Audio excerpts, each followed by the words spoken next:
पैसे लिए आपको सारी सुविधाएं दी जा रही हैं, बिल्कुल फ्री में आपको सब कुछ मिल रहा है। तो अगर आप नए हो तो आज ही चैनल को सब्सक्राइब कर लीजिए, क्योंकि यहाँ परीक्षा संबंधी संपूर्ण तैयारी कराई जा रही है।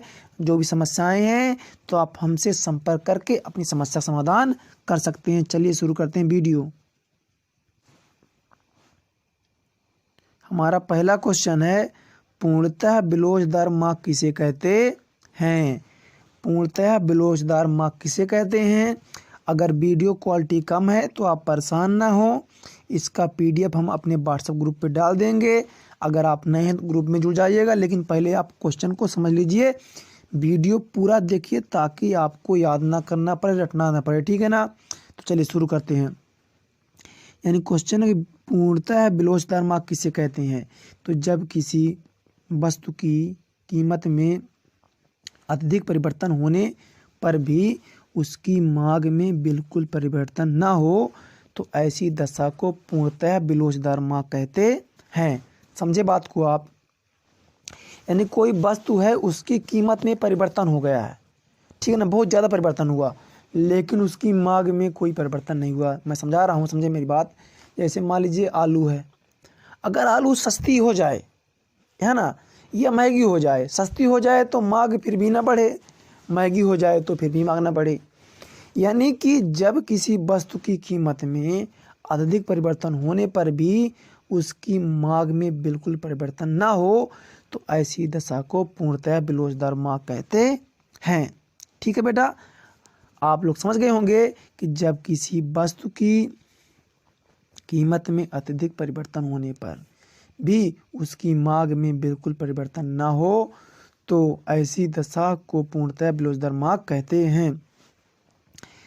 तो आगे देखते हैं, मांग में क्योंकि बिल्कुल परिवर्तन नहीं होता इसलिए लोच शून्य होती है और यह स्थिति भी काल्पनिक होती है ना। जो पूर्णतः बिलोचदार मांग होती है वो काल्पनिक कल्पना मात्र है, वास्तविक जीवन में कभी देखना चीज़ संभव नहीं है। जैसे मान लीजिए आलू है, सस्ती हो गई है तो लोग ज़्यादा खरीदेंगे, महंगी हो गई है तो लोग कम खरीदेंगे। यानी कीमत के परिवर्तन के साथ साथ मांग परिवर्तन होता है।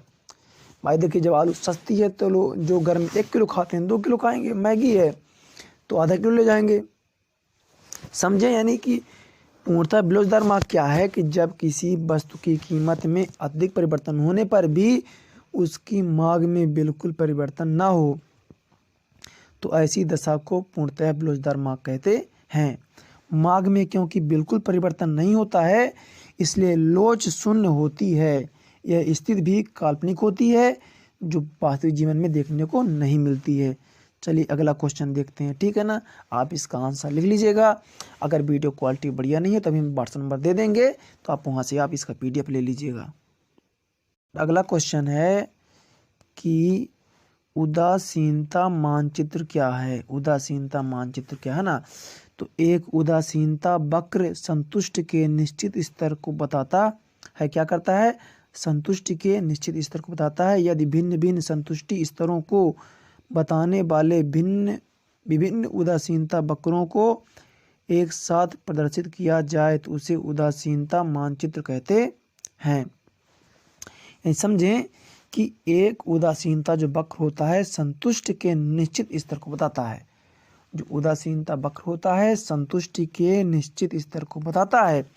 यदि भिन्न भिन्न संतुष्टि के स्तर को, है ना, यदि भिन्न भिन्न संतुष्टि स्तरों को बताने वाले विभिन्न उदासीनता वक्रों को एक साथ प्रदर्शित किया जाए तो उसे उदासीनता मानचित्र कहते हैं। जैसे मैंने आपको बताया कि एक उदासीनता वक्र क्या करता है? संतुष्ट के निश्चित स्तर को बताता है। यदि भिन्न भिन्न संतुष्ट स्तरों को बताने वाले विभिन्न उदासीनता वक्रों को, यानी जो भिन्न भिन्न संतुष्ट स्तर को बताने वाले विभिन्न उदासीनता वक्रों को एक साथ प्रदर्शित किया जाए तो उसे हम क्या कहते हैं? उदासीनता मानचित्र कहते हैं। यानी जो उदासीनता वक्र हैं, क्योंकि संतुष्टि का स्तर अलग अलग होता है, हर व्यक्ति के संतुष्टि का स्तर अलग अलग होता है, तो जो संतुष्टि के स्तर को उदासीनता वक्र बताते हैं तो उन भिन्न भिन्न उदासीनता वक्रों को जोड़ दिया जाए तो उसे हम क्या कहते हैं? जोड़ के एक साथ प्रदर्शित किया जाए तो उसे हम क्या कहते हैं, उदासीनता मानचित्र कहते हैं। चलिए बढ़ते हैं अगले क्वेश्चन की ओर। अगला क्वेश्चन हमारा है कि एक अर्थव्यवस्था की केंद्रीय समस्याएं क्या हैं ना। क्वेश्चन हमारा क्या है कि एक अर्थव्यवस्था की केंद्रीय समस्याएं क्या हैं। हम आपको पूरा इकोनॉमिक्स कराएंगे, अकाउंट कराएंगे, मैनेजमेंट कराएंगे, राजनीति कराएंगे, जितने सब्जेक्ट हैं सबके आपको आंसर धीरे धीरे करके मिलेंगे। इंग्लिश पूरी कंप्लीट कराएंगे, हिंदी भी कराएंगे। आप परेशान ना हो, धीरे धीरे आपका सारा कोर्स कराया जाएगा। तो इसलिए अगर आप चैनल पर नए हैं सब्सक्राइब जरूर करें, साथ ही साथ जो भी भाई बहन हैं सबको जोड़िए, क्योंकि हमारा यही प्रयास है कि जो हमारे भाई बहन हैं इस बार कोई परेशान ना हो, सबको घर बैठे पूरी सुरक्षा मिले, पूरी शिक्षा मिले, सब भाई बहन को पूरी तैयारी परीक्षा हो सके, सबको अच्छे नंबर मिले। हमारी यही भगवान से मनोकामना है। तो इसलिए जो भी आपके भाई बहन जहाँ भी पढ़ रहे हैं सबको वीडियो शेयर करें, सब अच्छे से तैयारी कर सकें। तो चलिए, और वीडियो पसंद आए तो कमेंट जरूर करा करिए ना, लाइक करिए। आपका कमेंट और लाइक हमें मोटिवेशन देता है ताकि हम ऐसे और वीडियो आपके लिए लाते रहें। तो एक अर्थव्यवस्था की केंद्रीय समस्याएं क्या हैं, तो चलिए बताता हूं मैं आपको अर्थव्यवस्था की केंद्रीय समस्याएं। तो पहली समस्या क्या है, किन वस्तुओं का उत्पादन किया जाए। देखिए, जो अर्थव्यवस्था होती है उसकी सबसे बड़ी समस्या क्या होती है, किन वस्तुओं का उत्पादन किया जाए। पहले पॉइंट लिख देंगे, दूसरा पॉइंट क्या लिखेंगे, उत्पादन का ढंग क्या हो, यानी किस तरह से उत्पादन किया जाएगा, उत्पादन किन लोगों के लिए किया जाए, है ना। चौथा क्या हो जाएगा आपका, पूर्ण रोजगार के स्तर की स्थापना कैसे हो, यानी जो रोजगार का स्तर है उसे पूर्ण कैसे बनाया। तो चलिए पहला देखते हैं आपका, हाँ चलिए पहला देख लेते हैं कि किन वस्तुओं को उत्पादन किया जाए। ठीक है, पहला पॉइंट क्या है, केंद्रीय समस्या पे किन वस्तुओं का उत्पादन किया जाए, है ना। तो प्रत्येक अर्थव्यवस्था को निश्चित करना होता है कि किन किन वस्तुओं का उत्पादन किया जाए, क्योंकि अर्थव्यवस्था चाहे विकसित हो या पिछड़ी, उसके साधन लोगों की सभी आवश्यकताओं को संतुष्ट करने के लिए अपर्याप्त होते हैं। यानी जो आपके यहाँ पे साधन है, ठीक है ना, साधन है आपका। यानी देखिए, सबसे बड़ी समस्या अर्थव्यवस्था में क्या होती है, यह निश्चित करना कि किन वस्तुओं को उत्पादन किया जाए। क्योंकि देखिए, चाहे अर्थव्यवस्था विकसित हो, विकासशील हो या पिछड़ी हो ना, तो जो वहाँ के साधन होते हैं ना, उन क्या होता है, साधन सभी अवस्थाओं को संतुष्ट करने के लिए अपर्याप्त होते हैं।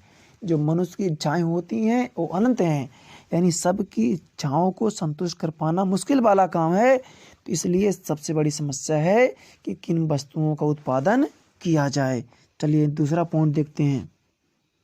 हमारा दूसरा पॉइंट है उत्पादन का ढंग क्या हो। दूसरा पॉइंट क्या है आपका, उत्पादन का ढंग क्या हो, यानी वस्तुओं के उत्पादन करने के अनेक ढंग होते हैं। वस्तुओं के उत्पादन करने के अनेक ढंग होते हैं, इसलिए किन रीतियों द्वारा उत्पादन किया जाए यह निर्णय लेना आवश्यक होता है, अर्थात उत्पादन का संगठन किस प्रकार से किया जाए। देखिए, कोई भी चीज़ है उसके उत्पादन करने के लिए बहुत सारे तरीके होते हैं, यानी किन तरीकों को अपनाया जाए जिससे ज़्यादा फायदा हो, कम लागत पे ज़्यादा उत्पादन हो सके। इसलिए सबसे बड़ी समस्या एक हो जाती है कि उत्पादन ढंग कैसा होना चाहिए, यानी किस प्रकार से संगठन किया जाए। अगला पॉइंट देखते हैं। हमारा अगला पॉइंट है उत्पादन किन लोगों के लिए किया जाए, यानी वस्तुओं के उत्पादन में अर्थव्यवस्था की एक समस्या उत्पादन के वितरण की होती है, अर्थात उत्पादन वस्तुएं किन उपभोक्ताओं तक पहुंचाई जाएं। यानी एक समस्या और है कि उत्पादन किन लोगों के लिए किया जाए, यानी उत्पादन होने के बाद समस्या होती है उसके वितरण की, यानी वस्तुओं का वितरण या उत्पादन किन व्यक्तियों या उपभोक्ताओं के लिए किया जाए और उपभोक्ताओं तक वस्तुओं को कैसे पहुंचाया जाए। चौथा आता है आपका पूर्ण रोजगार के स्तर की स्थापना कैसा हो, है ना। अर्थव्यवस्था का एक प्रथम कार्य साधनों को रोजगार उपलब्ध करना होता है।